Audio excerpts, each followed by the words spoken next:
My name is Leila, currently 39 years old. I work as a researcher for a pharmaceutical company. My husband Ted is the same age as mine. We were college classmates and got married at the age of 27. We have no children. Our relationship was strained by the fact that we did not have children for a long time. For a while, after we got married, we were comfortable with each other as an extension of our relationship. However, when I got 29, which was our second year after marriage, things started to get a little weird. It started with a Christmas card from my in-laws. "Have you had children yet?" It was written in my mother-in-law's handwriting. She meant it's a gift, so she'll be happy if we have a child someday, right? I told my husband. "Well, I'd like to have one soon," he replied. "Well, if you want to have a child, that's what we should do." But my husband started to repeat that he wanted to have a child because of what my parents-in-law said. Then my parents-in-law started asking if we wanted to have a child, not only in the form of Christmas cards, but also in our faces every time we met. And that's not all. They make me sign up for a gym 5 times a week to build a body that will help me conceive. No caffeine, all food should be organic. Everything in our house was thrown in the trash by them. Moreover, they sent us many childbearing figurines that were made by Native Americans in Sedona, and baobab tree objects, and all sorts of things every month. To top it all off, they brought a pregnant woman to my house out of the blue and told me to be blessed by her. It was the beginning of the act of superstition for good luck, and that we are in trouble. Then, in our 4th year of our marriage, by the time I turned 31, both my husband and parents-in-law began to get impatient, and their superstitious act became even more heated. And they started calling me on the phone saying, "Hey Layla, you go to the gym every day, don't you?" I responded to my in-laws in a reasonable manner and I tried to cover it up. But in reality, although I tried, it was impossible for me to go to the gym every day. It interfered with my work, so I stopped going. And every year, angry words on their Christmas cards saying that they want to see their grandchildren. And also keep sending me good luck objects for conceiving a child, saying they couldn't wait anymore. Because of this, my husband even said, "Is your womb possessed by the devil or something?" Possessed by the devil? How come? It's too much nonsense. "Don't be silly. I'm having my period every month," I said to him. "But if that's the case, then menstruation is just a waste of time. I can't help but think it's the work of the devil possessed to your womb, consuming pain every month." My husband was very serious. At this point, I had no choice but to start fertility treatment. I heard that if infertility treatment reveals either the husband or wife is the cause of the problem, many couples forego infertility treatment because it can cause marital discord. But in our case, even before we started treatment, we have been having problems because of my parents-in-law. So, infertility treatment was started to resolve that. Well, the results came back. And it wasn't something that could be solved by good luck. It was my sterile husband. But I'm not going to consider divorcing him because of it. I just thought it would stop all the acting out and accusations. But when my husband saw the test results, "But There are things in this world that science can't explain. The Nazca lines, Infertility is always caused by the wife. He said like it should be the fact. Huh? So, I knew it was almost all your fault. Huh? What? Excuse me? I was speechless with surprise. If that's the case with my husband, I don't need to tell you that my in-laws, who believed in the superstitious thing, ignored the test results and didn't budge on their theory. If the test results were to come back true, I don't think there would be any ancient lore. My mother-in-law said the same thing my husband did. Furthermore, my father-in-law followed. It's an ancient belief that childlessness is caused by the wife. Some say because she wants a superior seed, the egg chooses the seed it accepts. So we're talking about the host of the womb. Layla, listen to your womb. And that's the end of the story. What's the point of the test? What the hell is the voice of the womb? It's just a once-a-month tummy ache. You've spent a lot of money on fertility treatment, ready to go through with it. But it didn't help our strained marriage at all. According to my husband's formula, my responsibility 1. I don't believe the superstition. My responsibility number 2. I have period every month. My responsibility number 3. I lack passion for wanting children. Husband's responsibility number 1. Only the result of the fertility test. Therefore, it seems that I am the cause of the infertility versus him. It is just too unfair. Wait a minute. The passion to have a child? No way. I do want it too. The fact that I went through fertility treatment proves that I want it. And the period, the thing that I'm responsible for? How is that my fault? I yelled at my husband. I'm just saying that if a woman doesn't want to get pregnant, it won't happen. Don't you get it? He said like I was saying something wrong.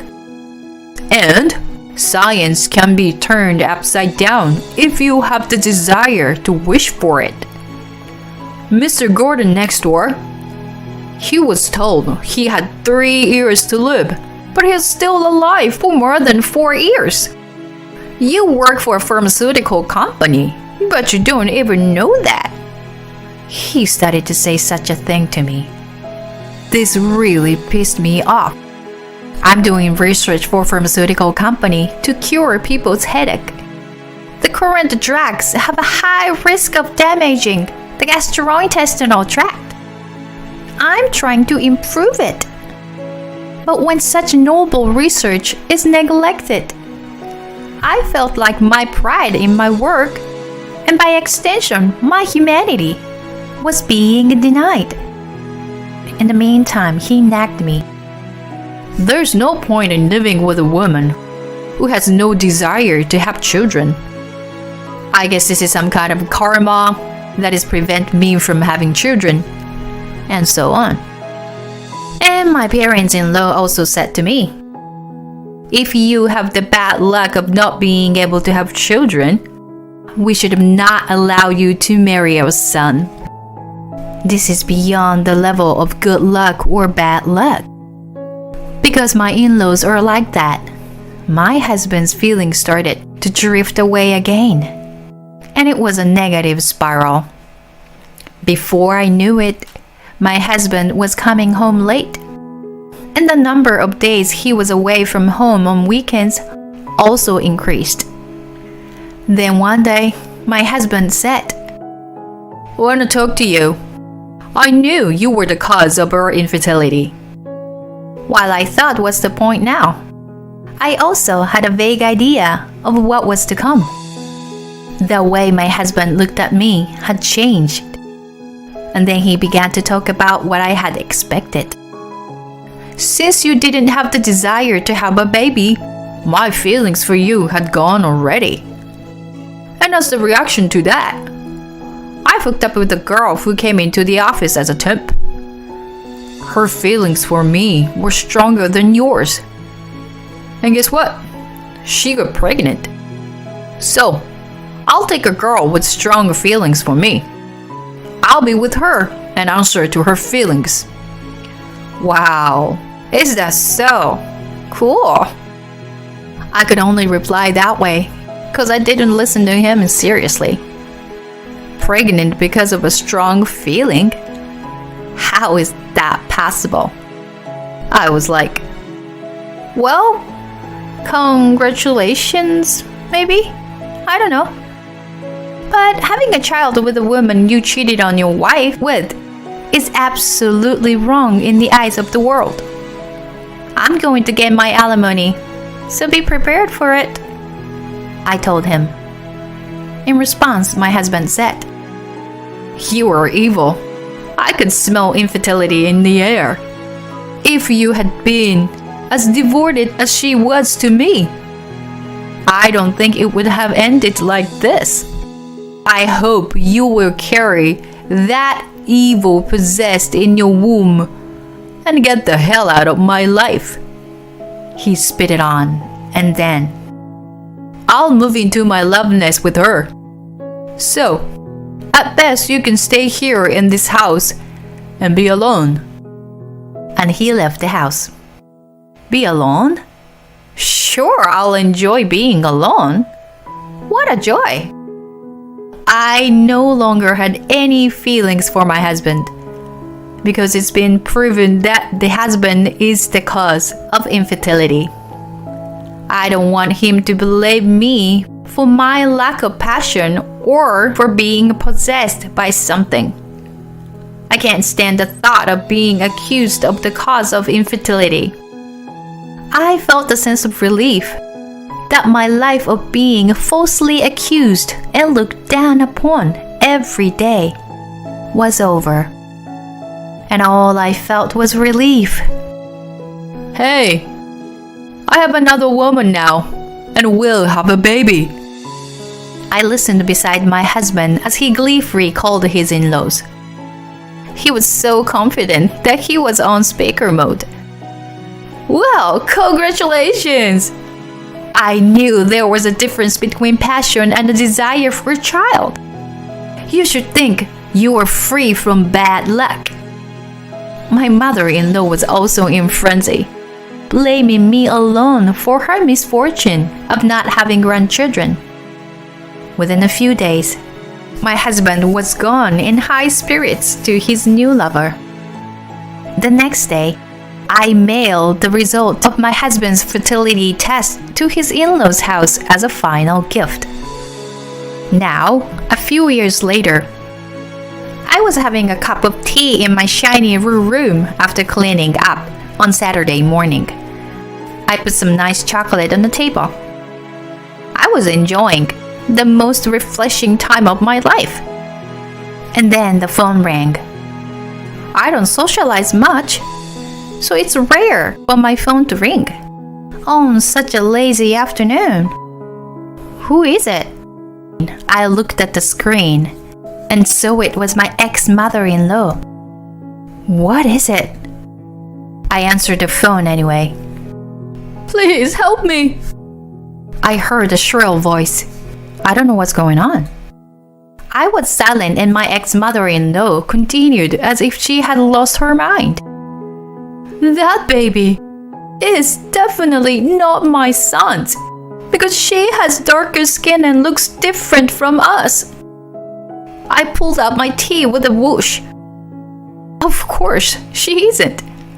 I was trying to tell them that the baby was definitely not my ex-husband's. So I sent my in-laws a copy of the test result. But it's funny how obvious the results showed its truth. There's nothing I can do to help. We're already divorced. I told her so coldly. Don't be so cold. It's fate that you became our daughter-in-law, isn't it? What kind of fate? I could have ignored her, but I wanted to see firsthand how confused my mother-in-law was. I decided to visit them the next day. I also had some things to say to them. When I visit the house, I found my ex-parents-in-law, my ex-husband, and his new wife. She wouldn't even look me in the eye. That's because when I divorced him, I took alimony from her too. They called her Scarlett, so I kind of knew her name. Well, maybe she's one of the cute ones. As soon as I arrived, my ex-mother-in-law said, "She gave birth to a baby, and it's a stranger's baby." She puffed up her nose and screamed, "We did everything we could do to help you have a healthy baby." My ex-mother-in-law is furious. "I didn't ask you to do anything. You just did everything on your own." She's no slouch either. "Stop it. Just stop. Both of you. It's obvious that the baby is not my son's." And my ex-father-in-law intervened. "It's funny that I'm here. I'm not involved in this at all. By the way, why am I being called here? It's also obvious that the baby is definitely not mine." I laughed at them. "I called you because it's money related, and you are the source of the cause of everything." My ex-mother-in-law made a loud accusation against me. "That's right. It's because you ripped off the alimony." She, too, turned her anger on me, and she turned her face to her husband. "This man lied to me when we started dating, saying he was paid twice as much as he made in a month. I would never have married him if he paid so little." She said out loud. "Me too. I wouldn't want to raise a child that is not mine. All you care about is money, money only." And my ex-husband was furious. "And the only reason this happened is because you, Layla. You took all the alimony." He threw his nonsense at me again. I laughed at his words instead. "If the cause of your disagreement is my alimony, what is the cause of your having to pay the alimony?"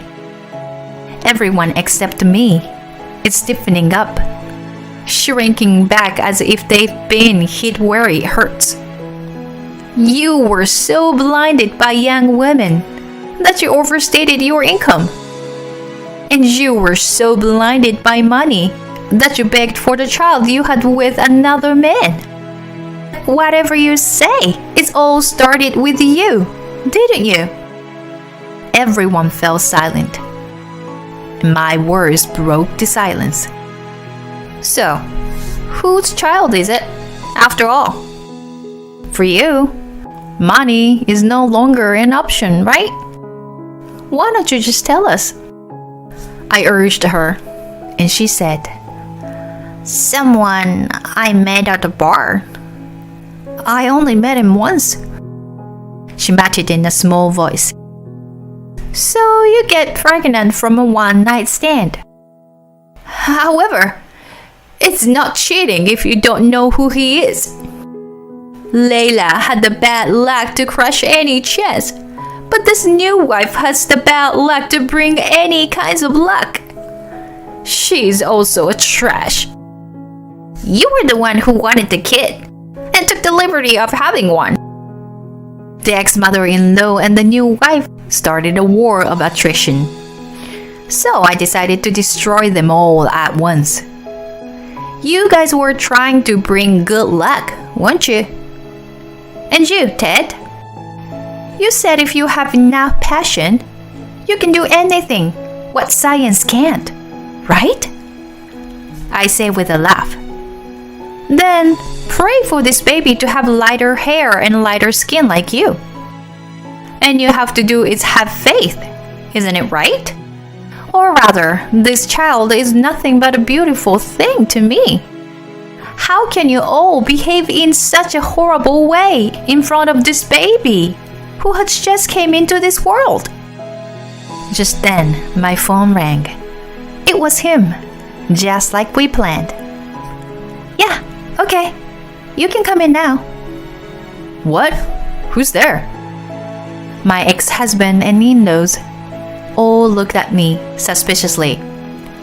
Eventually, I heard footsteps approaching and the doorbell rang. I opened the door and saw the tall man standing there. Layla, I'm here to pick you up. Thank you, honey. Are you okay? I'm sorry, I was out of the house for surgery yesterday. I introduced the man to all. This is my new husband, Ryan. Hello, everyone. What the? Yes, I had remarried. He's a doctor that I met at work. He's tall and well paid. He's a lady first, a very kind man. Well, there's nothing the guys there can't beat. So, goodbye everyone. You told me to live alone, but as you can see, I'm not lonely anymore. I say sarcastically, and Ryan beside me said, I'll protect Layla, no matter what. Then my ex-husband, who didn't understand the situation, Huh? No. How come? He says something incomprehensible. He must have really lost his mind in the confusion of the situation. How's that possible? Layla told me. My husband interjected. It's okay to ask for good luck, if it's just to increase the possibilities a little. But it's not good to use good luck to bring others down. You can't use good luck to be happy to make others unhappy. And don't say it's the person's fault based on that. Then my ex-husband, whose mouth had remained open until then, he brought up his own theory again without any evidence. Well then, why is it that Mr. Gordon next door is living longer than his declared life expectancy? I thought Mr. Gordon had nothing to do with it. It's a standard practice to give a short life expectancy so that the patient can spend the rest of his life with no regrets. Doctors would never say that they would surely die within that period of time. Ryan said and continued, I will never let you people near Layla again. All you bring her is unhappiness. And left the house with me. After that, my ex-husband continued to email me for a while. He was running out of money and wanted me to help him with the alimony, even if it was just a little. According to the story, his new wife, Scarlett, eventually left the house without the child. I guess she gave up on her money-challenged ex-husband and drifted off somewhere far away. The ex-husband is now living with his in-laws, with the child Scarlett left behind. He would deserve it. There's no way I'm going to help him. I just hope the baby grows up safely and happily. Layla, I went to the jewelry store today. My husband handed me a beautifully wrapped box. When I opened it, I found a necklace that I had wanted for a long time. To be honest, it was a little too cute for me, but more than anything, it made me happy to see my husband's thoughtfulness. Thank you, honey. I'm so happy. But is today our anniversary or something? No, I'm just happy to spend every day with you. This is my gratitude to you. Oh, honey, thank you. I am so lucky to have you. I would be happy with him for the rest of my life. I thought quietly to myself and smiled back at them.